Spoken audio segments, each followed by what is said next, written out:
నా కంటి చూపు పోలేదు కాబట్టి నీ కళ్ళు తెరిపించడానికే నాకు చూపు పోయినట్లు నాటకం ఆడాను.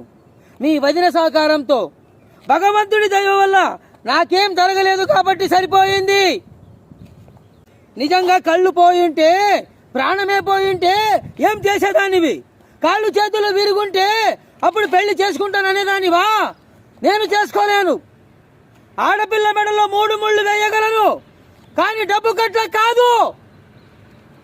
పళ్ళు నూరితే పగ, కళ్ళు ఉరిమితే దేశం, పిడికలు బిగిస్తే శత్రు వినాశనం నేర్చుకున్నాను. పైపాసన పెట్టిన చేత్తో తుపాకీ పట్టాను.